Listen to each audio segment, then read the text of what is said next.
So when you're dealing with a narcissist, toxic person, whatever, and your kids are feeling the effects of it and are asking you to leave, your kids can grow up to actually resent you for not leaving and putting them through further abuse, because the same things that you're going through, they're going through as well. Because as a narcissist, like, they are not just focusing on you, they're focusing on everybody that's closest to them.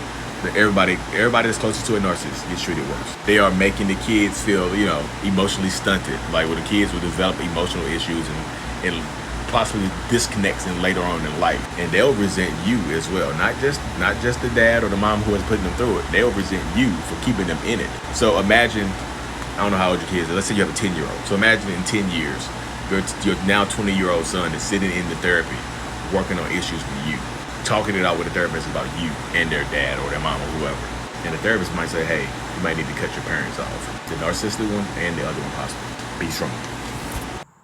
What is going on, beautiful people? Welcome to another episode of A Narcissist Explains. I'm your favorite self-aware narcissist, Mr. Lee Hammock, better known as Mental Illness from TikTok, Instagram, YouTube. You know where to find me at.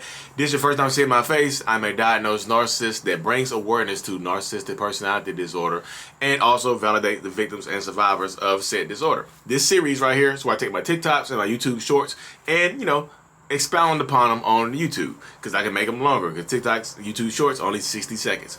This one you just seen right here is about a woman that is struggling whether or not to stay or leave her possibly narcissistic or toxic husband or whatnot. So right now, you see what she said. She's like, I'm going through this right now. Our children are begging me to tell him I want a divorce, but it's so hard because I'm scared. I feel stuck. In that situation right there, if that woman does not find a way to end up leaving that relationship or find some way, shape, or form to get her person help, their kids are going to grow up to resent her. Not only will they resent the narcissistic husband and whatnot, they're going to resent the mom for not having the strength to leave and just not having the strength to put them, to allow them to stay in that situation, that toxic situation where they're all scared. You know what I mean? It seems like the kids are willing to accept less. And I see that situation a lot, y'all. I do see that happen a lot in situations where I'm dealing with, a narcissistic person and things like that, where if the parent or whatever, if they're scared to leave the narcissistic person, then the kids grow up to resent them. The kids grow up with trauma. The kids grow up with a whole lot of emotional issues. The kids grow up scared to express themselves emotionally because, one parent, they saw one parent getting emotionally or sometimes physically abused, and sometimes they see the other parent, they're scared of the other parent, and they resent both parents. They grow up with these emotional attachment issues, and guess what you get? You get possibly another narcissist. You get somebody with borderline personality disorder. You might mess around and get a sociopath. It depends on the trauma you put that person through and how they react to the trauma. Those kids, like your kid, I always say this: your kids deserve a fighting chance. Your kids deserve to grow up, better than you did. The kids deserve to grow up, with an opportunity at a good life and not to be emotionally stunted, because some of us we are too scared to leave emotionally abusive relationships and emotionally abusive situations.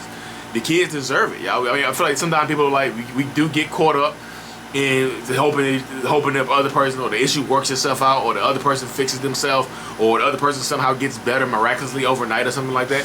But very rarely does that happen. So a lot of times you end up having to find the strength to take your power back and to move on and to give your kids a fighting chance. Your kids will thank you for it later. Your kids will appreciate you for it later on. Because in a lot of situations I see, like, they grow up, and I talk to a lot of people on here. I think when I'm doing my one-on-ones, people think I'm only talking to survivors of relationship narcissists, but I'm talking to the survivors, like the kids. I'm talking to the adult kids. Like my dad was a terrible narcissist. My mom, she was scared to leave him. And my sister doesn't speak to my mom or my dad. She said she hates my dad for being an abuser, and she said she hates my mom for being an enabler. And the mom and dad, I think, were still together too. And she was like, I don't speak to. She's like, my middle sister doesn't speak to any one of them, either one of them. My older, she's like, her little brother, who's like in his 30s now, has never had a successful relationship because he's scared to commit, because he's emotionally stunted. These issues run deep. So your kids deserve a fighting chance. You don't want your kids to turn into people like me, like narcissists. And I'm a narcissist in therapy. And you still don't want them to turn out like me. I struggle every single day. So your kids do deserve a fighting chance. We just have to find the power, the strength, and ability to give them that fighting chance. Or what? What's this other side? Oh, you gotta be alone for a little while. You have to go to therapy. You have, like, I'm telling you. Imagine, put this in your head right here. If you're on the fence about staying or going, because I know some people stay for the kids, some people leave for the kids. But imagine this right here. Imagine you have a 10-year-old son or daughter that's watching you right now. You are scared, like, you're afraid to leave. But like this woman, she said, "I'm scared to leave." She feels stuck because she's scared. So imagine 10 years from now, that son or daughter sitting in a therapist chair, working out their issues with both parents. Not just with the narcissistic parent. They're gonna work out the issues with you as well. They're gonna work out the issues like, my mom was scared to leave, my dad was scared to leave. I just, we grew up in a terrible household. Imagine your kid sitting in a therapist chair, talking about you, talking about your current husband or your current wife or whatever. Talking about you, just working their issues out with the parents. I had 2 terrible parents. They don't say 1 terrible parent, they'll say 2. They'll focus on you. It's hard for a person growing up to separate the perpetrator of the abuse. Because sometimes they don't know. Like, as a kid, you don't know which person. Like, sometimes, the dad could be emotionally abusing the mom, and the mom takes it out on the kids. The mom could be emotionally, verbally abusing the dad takes it out on the kids. You don't know. It's hard to separate the actual cause of the abuse sometimes, so you have to be able to stand in your strength, stand in your power, stand in your ability, and take it, do what's best for the family as a whole. You have to find the strength.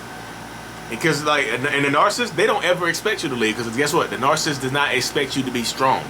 That's why they continuously attack you verbally, sometimes physically, emotionally. That's why they continue to put you down, because they don't think they don't expect you to be strong enough to leave them. They're like, oh, they ain't going nowhere. I got them hooked. You can't find it. They beat you down emotionally over years. Like, good luck finding somebody else who's gonna put up with your BS. I'm the only person out there that will put up with you.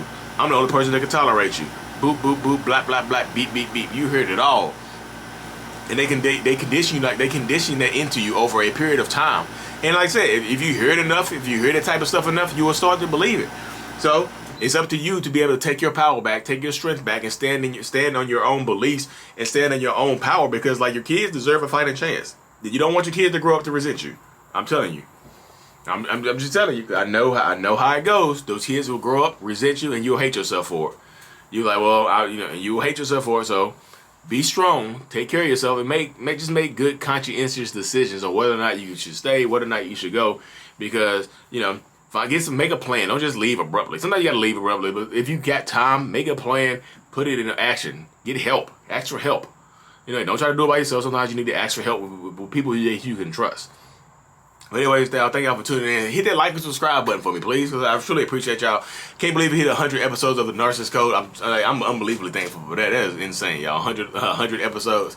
I never thought we'd get that far. Honestly, I thought we'd get that far, but maybe next year sometime. But y'all, I'm truly grateful for y'all. Hit that like and subscribe button for me, please, and stay tuned for the next episode. Mental Illness is out, and peace. Peace.